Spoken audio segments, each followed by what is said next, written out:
Yun o. Friday na. Bukas, Sabado, Linggo, day off natin. At maya-maya, uuwi na naman.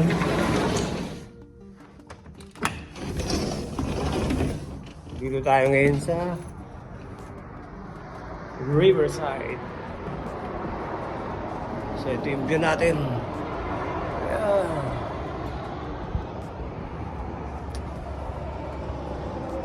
Ayun yung tulay at yung riles. Kadikit lang. So pag ito nasira, walang pangalawang tulay, isa lang yung tulay, iikot pa. So dapat gumawa sila ng bago. Ayan, lawang lang. Hanggang dun, napakahabang ano yan, river.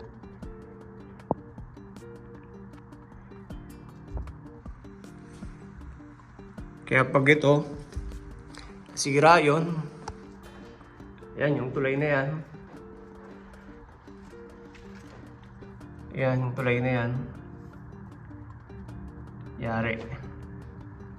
Malaking kabala. Lalo na sa mga biyahero. Yan.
Yun, tapos na tayo mag-bad.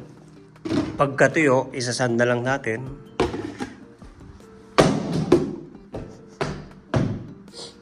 At ganun lang. Yung pag mamad. Ayan. So may nakalimutan tayo. Ito. Lagyan pa natin yan. Tsaka ito. Ayan. Ito, kalimutan natin yung area na yan. Ayan, pagkatapos, isasand natin yan. Ayan. Yan. Yun pa. So, madami-dami din yung mga butas. Yan. At yun. Ito sa may CR. Yun. Sa may bedroom, meron din. Yan. Ito pa. Ito pa. At medyo pangit yung wall. Yan, daming ganito. Pero kaya naman natin yan. Yan, yung ceiling. Lagyan natin. Meron pa pala crack. Hindi halata dito sa side. Pag tinitigan mo, ganyan. Kitang-kita. Meron pa pala. Yan. Ang ginawa ko, minad ko tapos inano ko lang para mag-shape pa rin yung steel wall. Yung ginamit ko. Ayan, kasi meron parang popcorn yan eh. Ayan o. Ganyan yung style ng ceiling niya. So pag natuyo yan, parang ganyan na rin. Dito wala. Ang pinakamahirap dito yung sa ceiling eh. So, ayun lang. Pagkatapos nating i-mud, tapos isasand natin, after nun, pwede na natin pinturahan. Pero habang pinapatuyo natin tong yung mud, pwede tayo mag-start ng cleaning. So, ayun. Hanggang dito na lang tayo. At maraming salamat.